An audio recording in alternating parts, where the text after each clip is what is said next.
Hello, my name is Chelsea, and in 2020 I was diagnosed with a Sertoli Leydig Cell Tumour.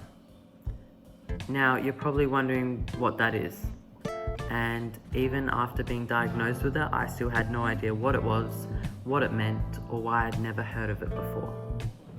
So today I'll be talking to you about what a Sertoli Leydig Cell Tumour is. So, a Sertoli Leydig Cell Tumour is a rare cancer of the ovaries, which produces and releases the male sex hormone testosterone.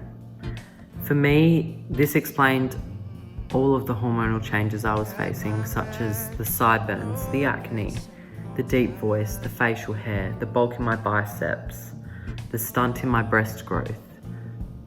People were mistaking me for a boy. I hadn't had a period in about 2 years. I knew that this wasn't just puberty, something else was definitely going on here. I then later found out that this tumour often occurs in women aged 20 to 30, although this is not always the case. It can occur in any aged woman. In my case, I was 16 years old. I also learnt that in every female there is a certain amount of estrogen and testosterone, as there are in males. They also have estrogen and testosterone, but it's when those levels start to become irregular that you start noticing symptoms. Another term for the irregularity of testosterone in a woman is called virilization. Now, your doctor will test for signs of virilization through a blood test so they can check your hormone levels. And from there, they'll usually make a list of things that could potentially be making these hormonal changes. But the Sertoli Leydig Cell Tumour in particular is usually found via an ultrasound scan. Your doctors and specialists might also tell you that this tumour is very rare and you won't find anyone else with the same ovarian tumour. This is because the tumour accounts for 0.2% of all ovarian tumours. That's how rare it is. It's ridiculous. I was fortunate enough through research to have gotten in contact with a woman named Elizabeth in Chicago who has also had this tumour.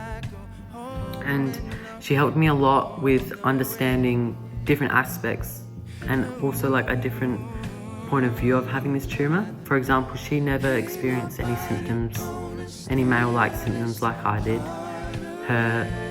The only thing she struggled with before being diagnosed was abdominal pain, as her tumour had grown that big. Although I never had an issue with abdominal pain, I only had the male-like symptoms which were visible for everyone else to see. I hope this has helped you gain a better understanding of what a Sertoli Leydig Cell Tumour is. I'll be back in the next segment to talk about treatment and my own surgical experience. See ya. Hello again.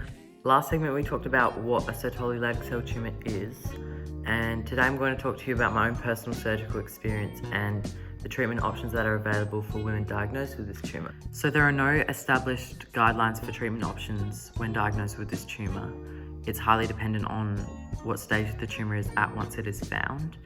For example, I was lucky enough that they found my tumour quite early, so all I needed was surgery to have it removed. Whereas Elizabeth, who I mentioned before, unfortunately her tumour progressed into stage 4 cancer. This meant she needed to have surgery as well as chemotherapy. Now, the surgical procedure which we both underwent is called an oophorectomy, which is the removal of an ovary. And it requires roughly 3 to 6 weeks to recover, although I still feel like I'm recovering in some ways from that surgery. It was the least pleasant experience of my life. I will not sugarcoat it, it was terrible. But what can you expect? Like, getting your ovary removed is not much fun. It would not be fun for anyone. And some things I wish I knew before going into that surgery was the amount of shoulder and back pain you get from the oxygen they inject into your body as they're performing surgery. They stitch you up and all that gas is still within you for the next few weeks.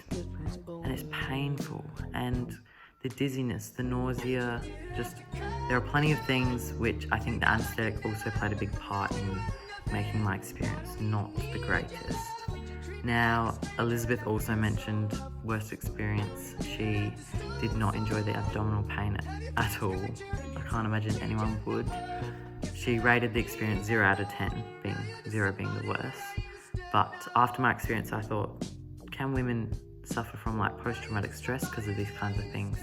Because I remember having very unpleasant memories of this surgery, and things that remind me of it don't really sit well with me. And I found out that studies from the US show that women with gynecologic cancer, whether it's benign or malignant, do experience heightened traumatic stress at the time of diagnosis and for months afterwards. So I found that quite interesting, and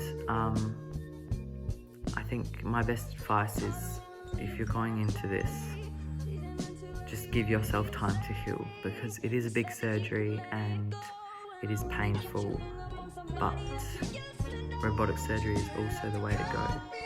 It is faster healing and minimal invasive, so it won't leave as much scar tissue internally.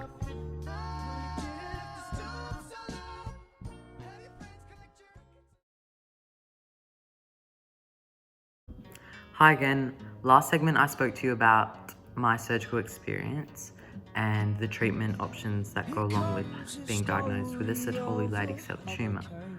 Now I'll talk to you about where did it come from. Now, that was a big question I had for a very long time. And after my surgery, I was recommended to go see a geneticist, where I had a genetics test and tested positive for a genetic gene mutation called DICER1.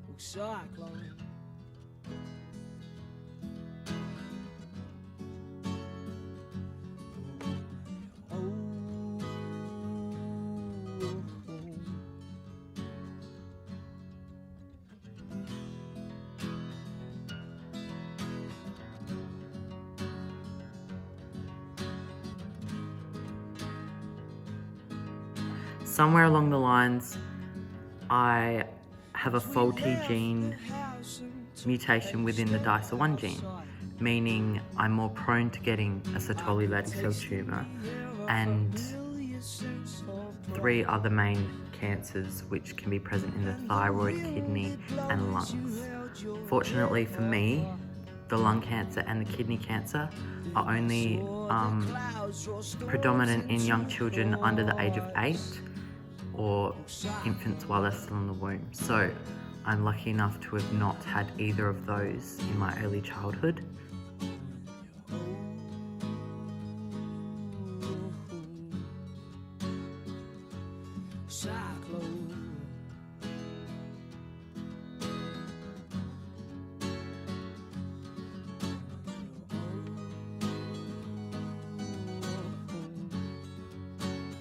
I'm so lucky that I found a genetic reasoning. Like, it's given me a lot of peace. The only thing I'm struggling with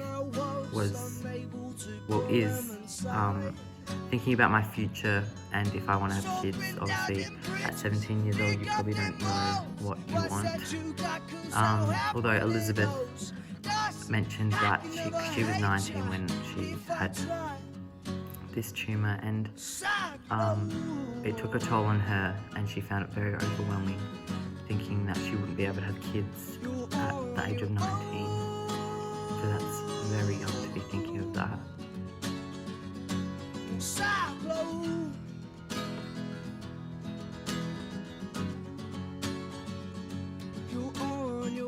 There's also a 50% chance of passing this genetic condition down to your children, and this can also be dangerous as the lung cancer can form in the baby while they're still in the womb. So fortunately there's ways to monitor that, and as time goes on, like, technology and medicine will progress, and hopefully there will be alternatives to this minor inconvenience of this DICER1 syndrome.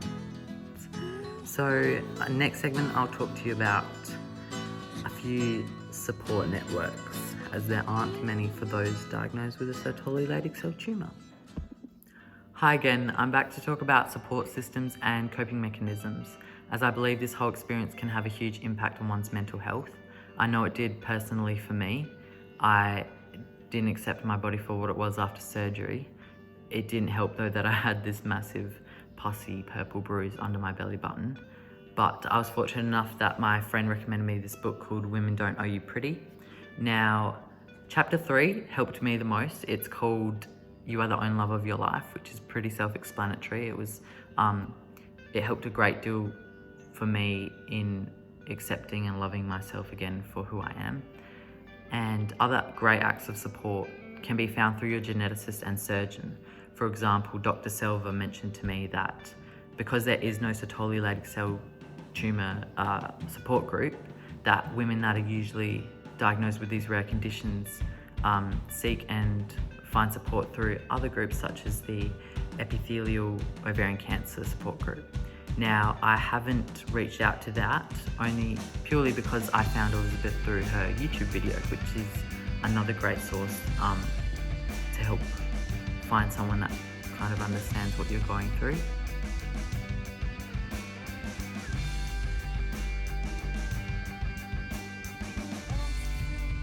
Your geneticist and surgeon will usually also give you a few documents providing you with strategies to cope and keep your mental well-being in check.